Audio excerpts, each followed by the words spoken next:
you to follow along with me, okay, Gary? So as I call out the commands of what to do, and for all of you, I want you to go along with this.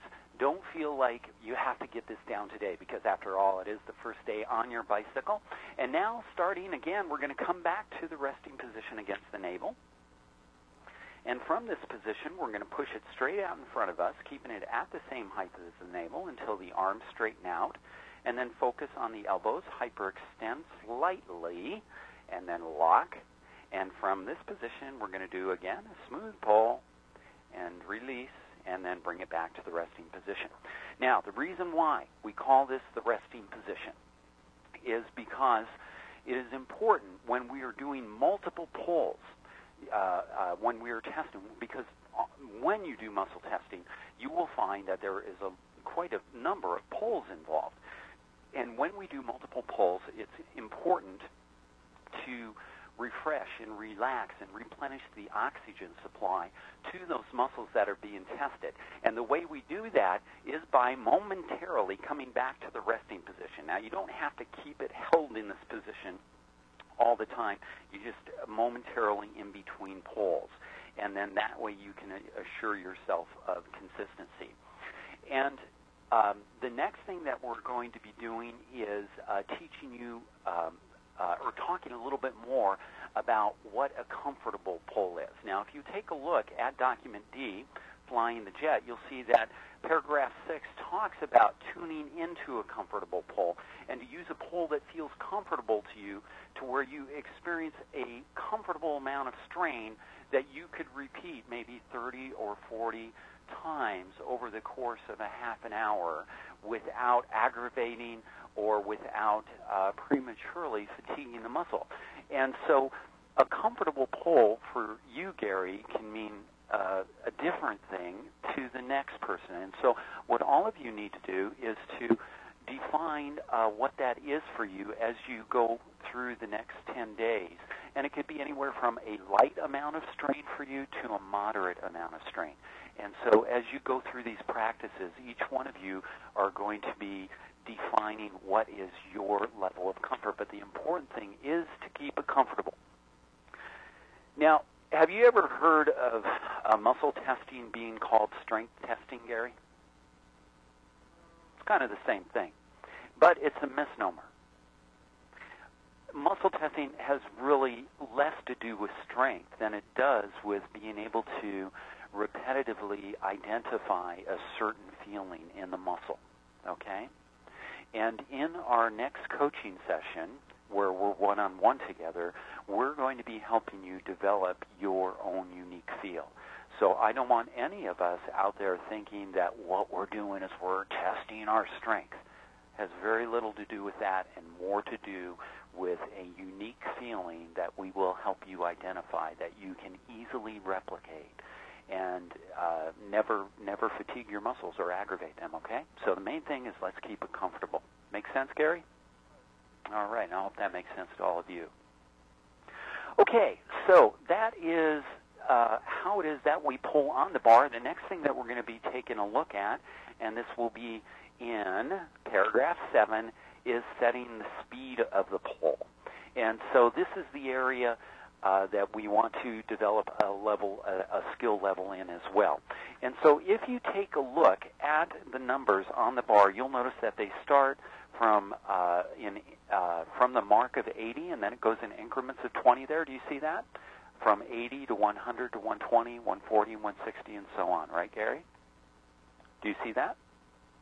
Okay, great. And what we're going to do now is have you simply count off these numbers in a certain sequence, because when we are counting off quickly 80, 100, 120, 140, 160, and we're pulling at that same speed, that's how we know we're calibrated to the right speed of the pull. And so that's what we're going to be working on next. And Gary, what I want you to do right now is to repeat after me in the following cadence: 80, 100, 120, 140, and 160. And go ahead and repeat that after me: 80, 100, 120, 140, 160. Go ahead. Okay, and again, we're going to have you start at the mark of 80, 80, 100, 120, 140, 160. Go ahead. Okay, are you starting at the mark of 80? No, not pulling. You want to speak 80. Okay? So again, repeat after me. 80, 100, 120, 140, 160. Go ahead. Excellent. And one more time, quickly. Okay, did you say 80? Okay, I'm sorry, I'm just not hearing your 80. My bad. But now that we know the speed at which we're supposed to be counting it off, what I want us to do at this point is to actually pull along as we count off. And the way that we're going to do that is we're first just going to pull to the mark of 80 right here and pause.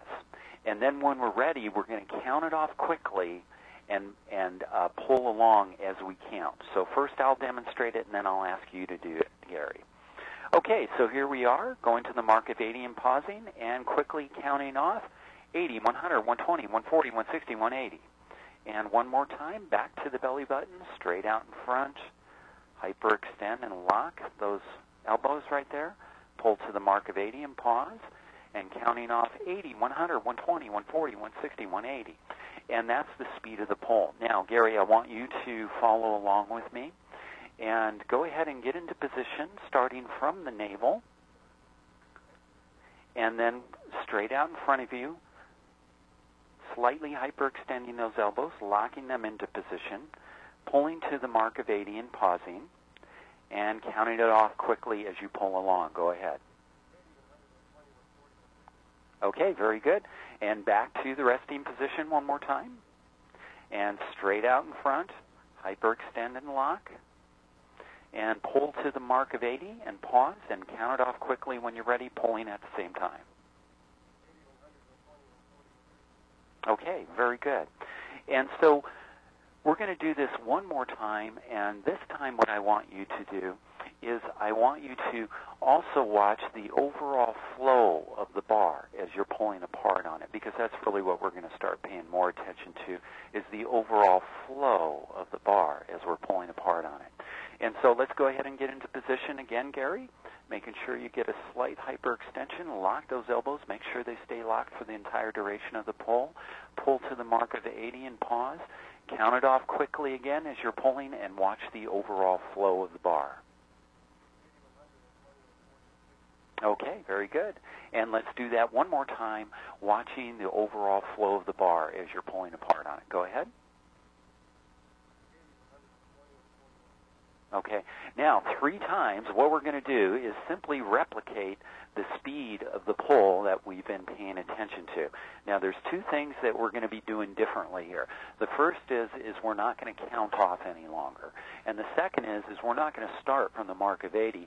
We're going to start from the very start of the pull. And all I want you to do is to simply replicate that speed of the pull that you've been paying attention to. So go ahead and do that one time right now.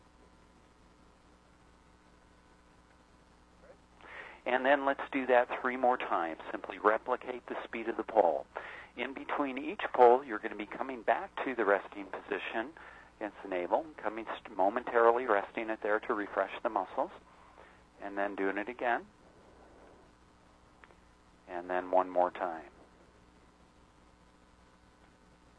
Okay, very good. And that's the speed of the pull. And from time to time, check yourself on the speed of your pull. And again, the way to calibrate the speed of your pull is to say 80, 100,